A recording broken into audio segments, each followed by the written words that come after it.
Las garantías institucionales. Bien, bajo este aparentemente anodino nombre se esconden uno de los institutos procesales más importantes de la defensa de un Estado de Derecho que se haya un Estado de Derecho avanzado, un Estado democrático avanzado, que se haya comprometido con la defensa de los derechos fundamentales. La diferencia entre un Estado autoritario y un Estado democrático no la podemos encontrar en las grandilocuentes declaraciones de derechos. Es más, por lo normal, lo usual, es que los Estados autoritarios posean unas declaraciones más grandilocuentes, profusas y deslumbrantes que los propios Estados democráticos. Es en las garantías efectivas, en el acceso de los ciudadanos a estos derechos fundamentales, donde encontramos la diferencia entre un Estado autoritario y un Estado democrático. Decía Ferdinand Lassalle que en el siglo XIX que las constituciones liberales del siglo XIX eran constituciones de papel, se limitaban a reconocer una serie de derechos de aspecto muy positivo, con una apariencia de felicidad a los ciudadanos, y sin embargo, a la hora de la práctica, encontramos que estos derechos fundamentales no tenían ningún tipo de correspondencia con la realidad, con la denominada constitución material o real. Eran como un traje que no se ajustaba a la realidad.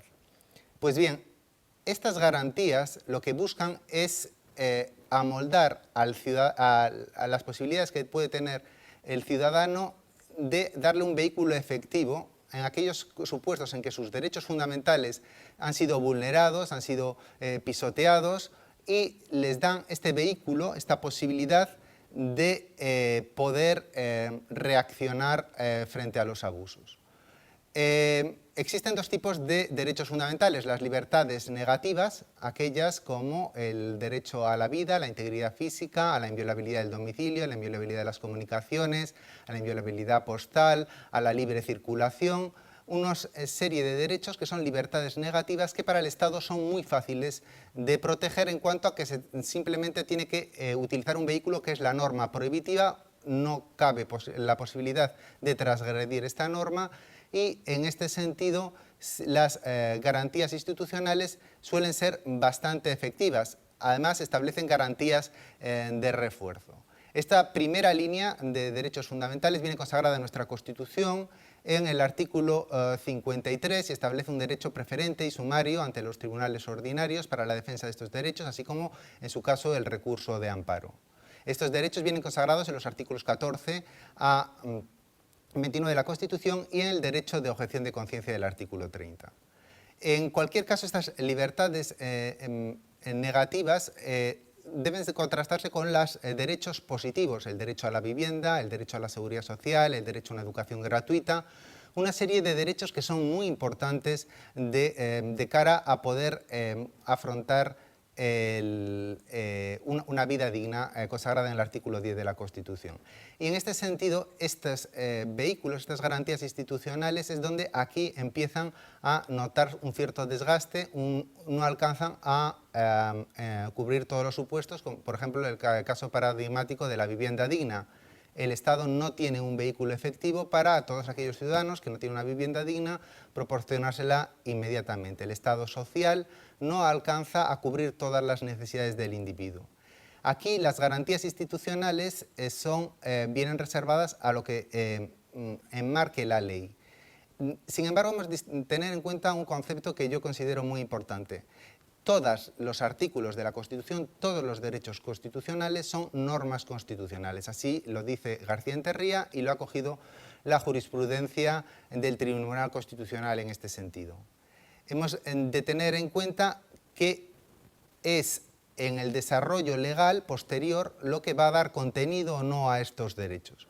Y en estas garantías institucionales buscan, pues, ser plataformas para conseguir un respeto de este marco jurídico, esta protección de estos derechos fundamentales, que es nuestro núcleo duro de convivencia, aquello que siempre debe de respetarse. Y partiendo de las libertades negativas, se establecen órganos bien de carácter administrativo para su protección, y en este sentido podemos citar el Defensor del Pueblo, podemos citar comisiones contra la tortura, etcétera, que vienen a reforzar incluso libertades negativas en aquellos supuestos en que es más difícil su protección.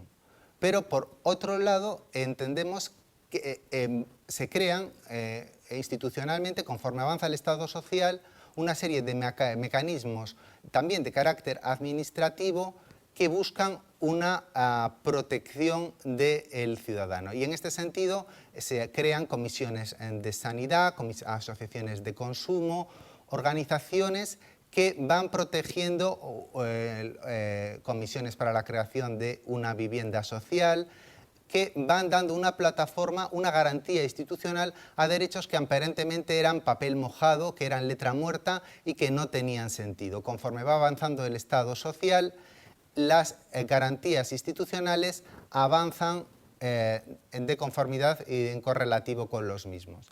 Y el respeto a estas garantías institucionales, el respeto al Estado social va consiguiéndose conforme estas garantías van creciendo. Esto conlleva una serie de gastos económicos muy relevantes en una época de crisis, conlleva una burocracia, conlleva una serie de lastres y en épocas de crisis pues se tiende a recortar las garantías institucionales del Estado social. Los servicios sociales normalmente suelen ser de los primeros afectados a la hora de sufrir una política de recortes. Sin embargo, una mentalidad como la que conlleva el artículo 1 de la Constitución española, un Estado democrático, social y avanzado, exige tener un planteamiento más profundo del respeto a los derechos fundamentales y tener en cuenta que uno no tiene una perspectiva simplemente individual o uti singuli, sino que tiene que tener una perspectiva uti socius, de ayudar al otro, de fomentar estos derechos fundamentales, de crear plataformas para que todos podamos llegar a un marco de convivencia con una vida realmente digna.